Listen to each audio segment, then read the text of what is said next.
On le sait, on les aime, nos animaux de compagnie, on les aime, nos partenaires canins. Et d'ailleurs, on a une spécialiste dans le comportement canin. Elle est propriétaire d'éducation Pile Poil, Amélie Drobé, qui est avec moi aujourd'hui. Bonjour, Amélie. Bonjour. Ça va bien? Ça va bien, et toi? Ça va très bien. Merci d'être des nôtres aujourd'hui. Je l'ai mentionné, on aime vraiment nos chiens, c'est comme des membres de nos familles. Et d'ailleurs, on entretient quand même une certaine relation émotive avec nos compagnons à quatre pattes. C'est ce dont on va parler aujourd'hui. Peux-tu nous dire, ça date d'où justement d'entretenir ce type de relation avec nos animaux? Écoute, le fameux proverbe, justement, que le chien est le meilleur ami de l'homme, ouais. C'est vrai.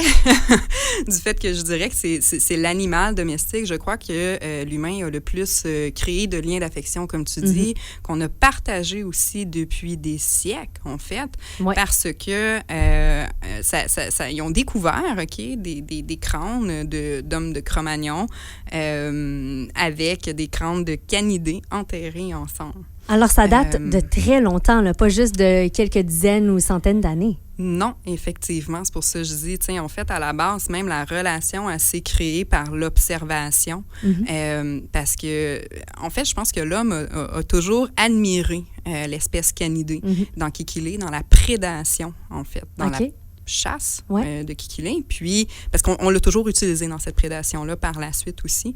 Puis, tu sais, les hommes de Cro-Magnon, en fait, voyaient la technique de chasse de peu importe le loup, le chacal, le coyote ou le renard, puis ils ont développé des techniques de chasse, puis la relation s'est créée justement avec cette observation-là, du fait qu'après ça, ils sont allés chasser avec eux. Donc, il y a un lien qui s'est créé, un partage qui s'est créé, puis après ça, c'est là que l'animal, en fait, le canidé a voulu comme rester avec l'humain parce qu'il nourrissait aussi, puis il partageait des choses. Fait que, il y a toujours eu quand même un désir aussi de cette espèce-là.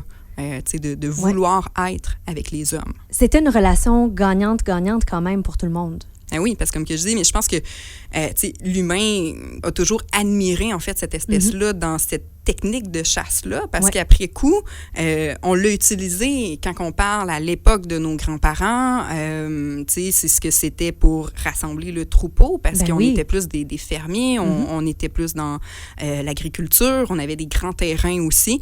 On avait besoin de cette espèce-là pour justement protéger nos troupeaux ou protéger notre territoire. Puis après ça, on a utilisé aussi les chiens dans leur prédation finalement d'aller attaquer.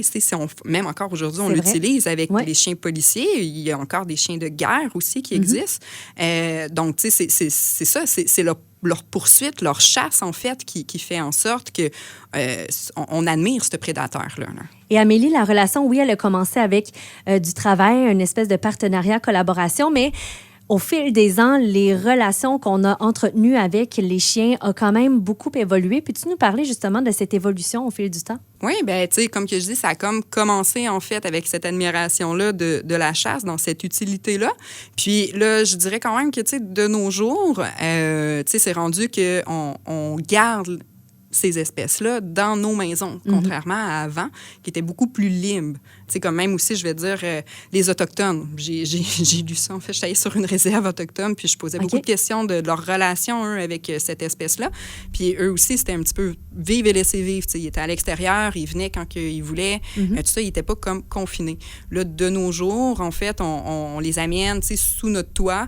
Souvent, je dis aux gens, on les met sur le chômage. Oui. En fait, parce qu'ils n'ont plus cette chance-là d'être qui sont dans leur espèce de chasser, en fait.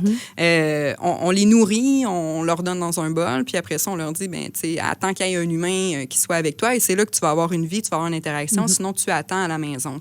Chose qui fait en sorte que, des fois, il y a des chiens qui se dépensent pas assez, donc ce qui fait que ça développe des troubles de comportement, tu sais, le fait de les amener dans la maison. Fait que c'est pour ça que, bon, bref, il y a des éducateurs canins qui sont là, puis on se renseigne pour voir comment faire pour, justement, dépenser le chien. Mais je dirais que l'utilité à l'arrière de cette espèce-là a changé. La vision a changé parce qu'on les utilise plus dans le besoin affectif maintenant. Quand je dis on les amène sous notre toit, c'est plus tant utilitaire de dire justement c'est pour finalement, protéger ou pour le troupeau. C'est... Là, il y a comme l'idée aussi de zoothérapie un petit peu derrière ça, d'avoir un compagnon quand on se sent un petit peu seul aussi. Oui, mais zoothérapie, soutien émotionnel, c'est le terme maintenant aussi qui est utilisé. En fait, l'humain aussi, qu'est-ce qui arrive, c'est qu'il va aussi souvent materner, paterner cette espèce-là, qui ne va pas le prendre dans l'origine du prédateur de qui qu'il est. Donc, il va comme l'éduquer aussi comme un enfant. Parce qu'il faut dire que les familles, ils sont plus réduites aussi. Fait que là, souvent, on va avoir 1, 2 enfants, 3 enfants, puis après ça, on adopte un chien. T'sais. On veut rajouter un petit peu de vie sans nécessairement rajouter un enfant. Oui, c'est ça. Ou les enfants quittent la maison, on adopte finalement. Donc, notre besoin à nous, c'est de se sentir utile, de s'occuper d'un être vivant.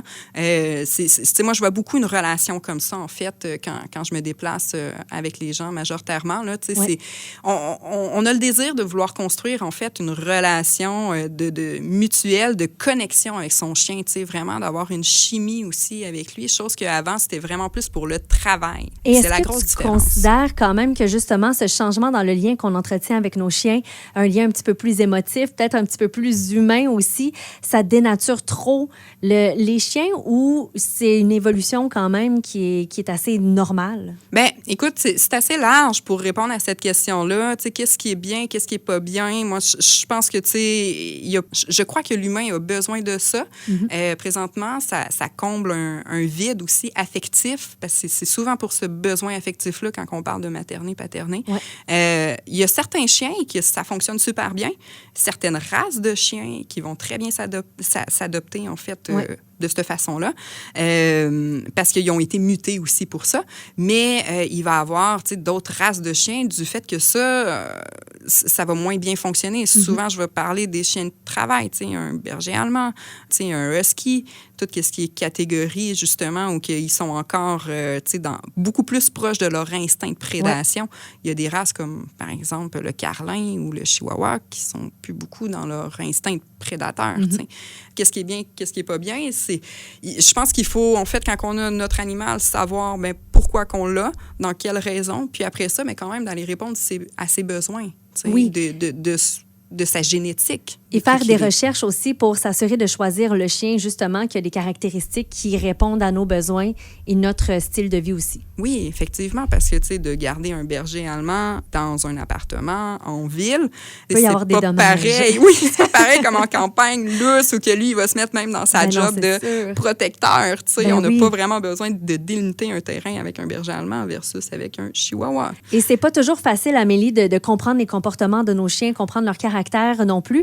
Et c'est pourquoi tu offres quand même des services pour essayer justement à mieux les comprendre, à mieux adapter aussi peut-être l'environnement pour que la relation chien-humain se passe un petit peu mieux avec Éducation Pile Poil. Si on veut te contacter, te poser des questions, c'est quoi la meilleure façon de faire? Oui, par téléphone, le 819-806-1088 ou par le biais de Facebook Éducation Pile Poil. Alors, vous savez où contacter Amélie Drobé pour avoir un petit peu plus de réponses peut-être à vos questions plus spécifiques par rapport à vos partenaires canins. Amélie, merci beaucoup.